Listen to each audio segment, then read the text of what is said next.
दोस्तों, मैं मोहम्मद फराज मलिक।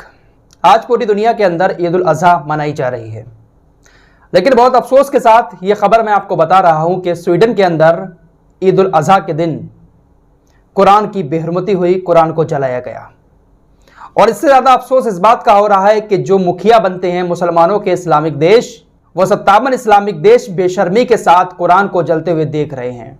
एक पिद्दी जैसे देश में कुरान को लगातार जलाया जा रहा है। ईद के त्योहार के दिन पूरी दुनिया के मुसलमानों के सामने कुरान को जलाने की कोशिशें हो रही हैं, लेकिन इस्लामिक देशों के मजाल के इस पिद्दी जैसे देश पर कोई एक्शन ले सके।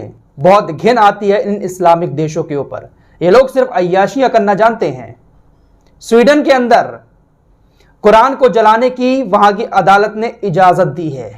जी हां, अदालत ने इजाजत दी है।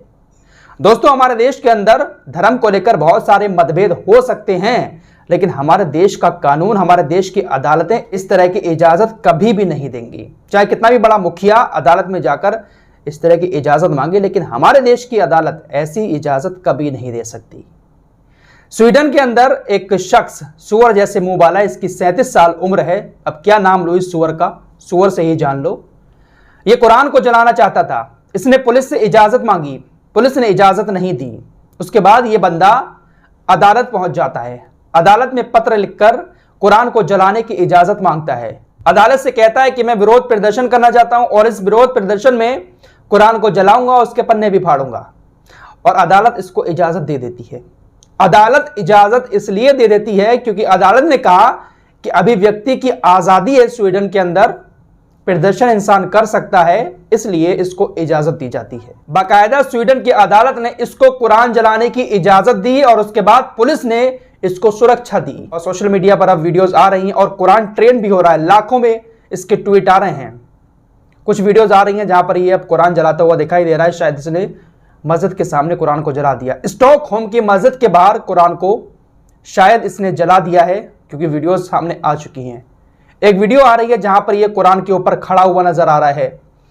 कुरान के ऊपर इसने एक चर्बी का टुकड़ा रखा, गोश्त का, और उसको उछाल कर फेंका। बड़ा दर्दनाक वीडियो आ रही हैं।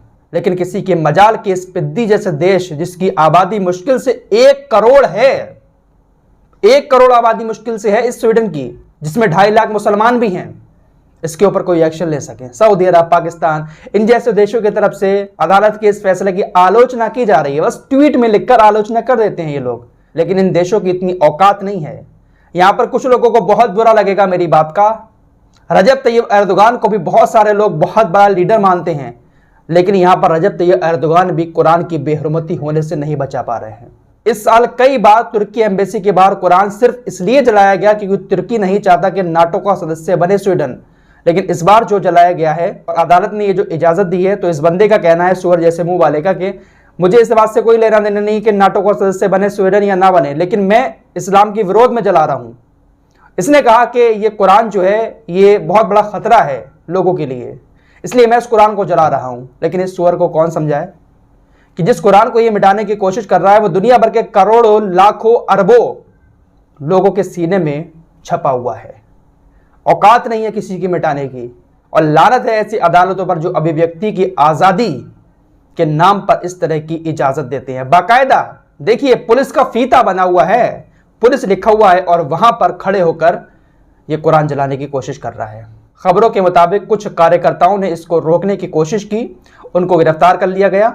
पुलिस ने पूरे देश से पुलिस फोर्स मंगाकर यहां पर तैनात कर दी ताकि यहां पर शांति व्यवस्था बनी रहे।